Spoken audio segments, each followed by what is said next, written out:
ಬೆಂಗಳೂರಿನ ಹೈಕೋರ್ಟಿಗೆ ಹೋಗಿ ಬರ್ತೀನಿ ಅಂತ ಹೇಳಿದ ನನ್ನ ಯಜಮಾನ್ರು 4-5 ದಿನ ಆಯ್ತು. ಇಷ್ಟು ದಿನ ಆದ್ರೆ ಯಾಕೆ ಬರಲಿಲ್ಲ ಅವರು? ಅಣ್ಣನ ನೋಡ್ಕೊಂಡು ಬರ್ತೀನಿ ಅಂತ ಹೋದ ಪರ್ಸು ಕೂಡ ಅವನು ಬಂದಿಲ್ಲ. ನಾನು ಹೊಲಕ್ಕೆ ಹೋಗೋದು 4-5 ದಿನ ಆಯ್ತು. ಏನಾಯ್ತು ಏನು?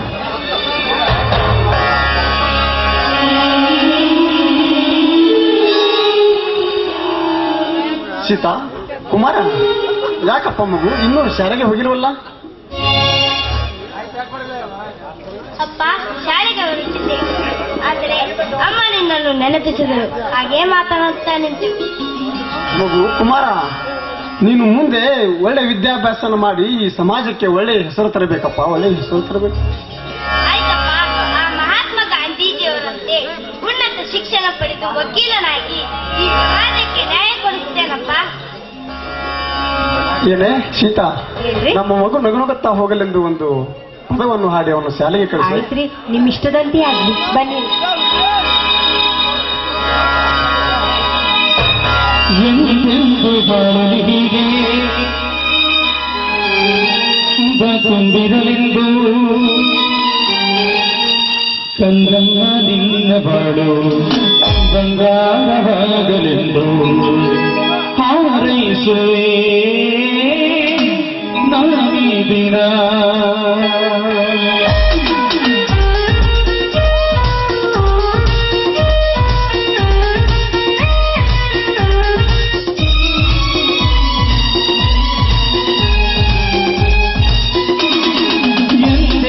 ಬಾಳಲಿಗೆ ಆನಂದ ತುಂಬಿರಲೆಂದು, ಎಂದೆಂದು ಬಾಳಲಿಗೆ ಆನಂದ ತುಂಬಿರಲೆಂದು ಕಂದಮ್ಮ ನಿನ್ನ ಬಾಳು ಬಂಗಾರವಾಗಲೆಂದು ಹಾರೈಸುವೆ ನಾನೀ ದಿನ, ಹಾರೈಸುವೆ ನಾನೀ ದಿನ.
ಕುಮಾರ, ಶಾಲೆಗೆ ತಡವಾಗುತ್ತದೆ, ನೀನು ಶಾಲೆಗೆ ಹೋಗಪ್ಪ.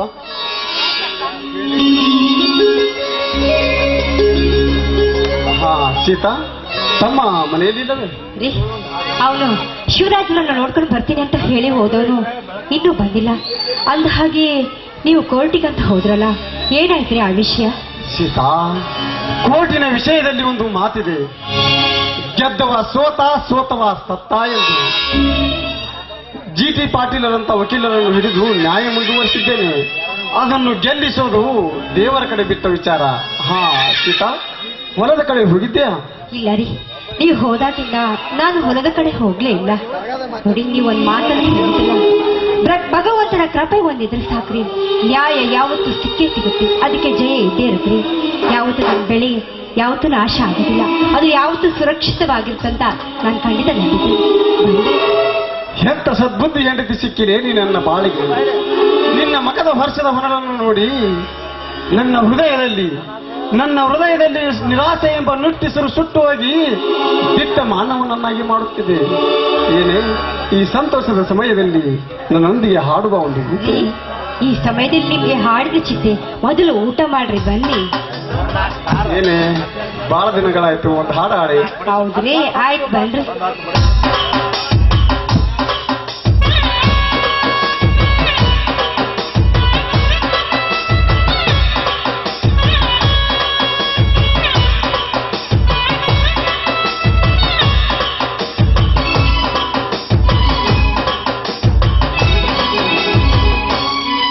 ಯಾವ ದೇವ ತಿಂತಾನೆ ನಿನ್ನ ಅದು ಕಾಣಿದ ಕಲ್ಪನೆ ಇಲ್ಲ.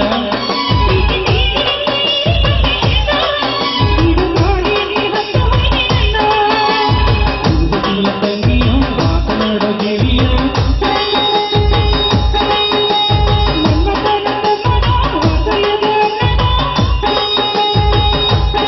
ನಿನ್ನನೇ ಮಾತೆಯರಿ ಹೋದೆ.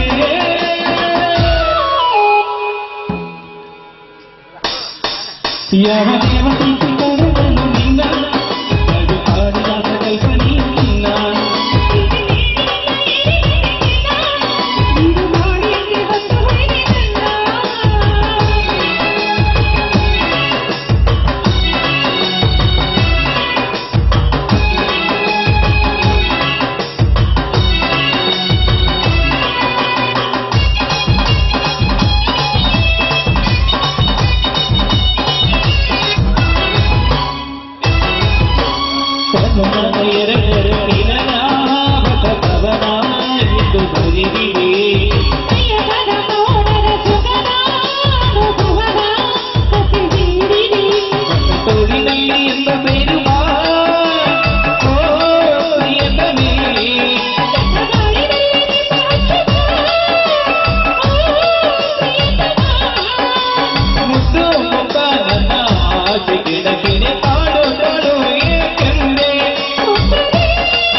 ಮತ್ತೆ ಹೋಗಿ